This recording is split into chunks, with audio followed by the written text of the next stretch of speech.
সন্ত্রাসী হামলার জেরে টানা দ্বিতীয় দিনের মতো জম্মু কাশ্মীরে অবরোধ কর্মসূচি পালন করছেন স্থানীয়রা। নিরাপত্তার চাদরে ঢেকে ফেলা হয়েছে পেহেলগাম, থমথমে গোটা অঞ্চল। পর্যটন স্পটগুলোতে নিরাপত্তা বাড়ানো হলেও শঙ্কায় ভুগছেন স্থানীয়রা। পর্যটকরা অনেকেই ফিরে যাচ্ছেন, বাতিল হচ্ছে একের পর এক বুকিং।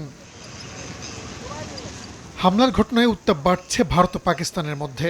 বুধবার রাতে ভারতের জাতীয় নিরাপত্তা বিষয়ক কমিটির বৈঠকে পাকিস্তানের সঙ্গে সীমান্ত বন্ধ, সিন্ধু পানি চুক্তি স্থগিত, কূটনীতিকদের বহিষ্কার সহ বেশ কিছু পদক্ষেপ নেওয়া হয়। রাতেই নয়াদিল্লিতে নিযুক্ত পাকিস্তানের শীর্ষ কূটনীতিককে ডেকে সরকারি নির্দেশনাগুলো আনুষ্ঠানিকভাবে জানায় ভারতের পররাষ্ট্র মন্ত্রণালয়। বৃহস্পতিবার ভারতে বন্ধ করা হয় পাকিস্তানের সরকারি কর্মকর্তাদের এক্স অ্যাকাউন্ট।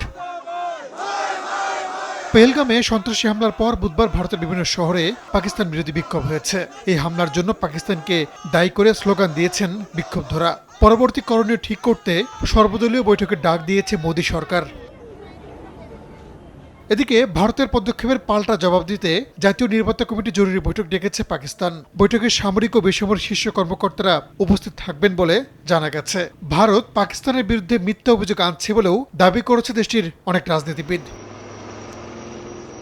এর আগে মঙ্গলবার জম্মু কাশ্মীরের পেহেলগামে পর্যটকদের লক্ষ্য করে হামলা চালায় সন্ত্রাসীরা। ওই ঘটনায় অন্তত ২৬ জন নিহত হন।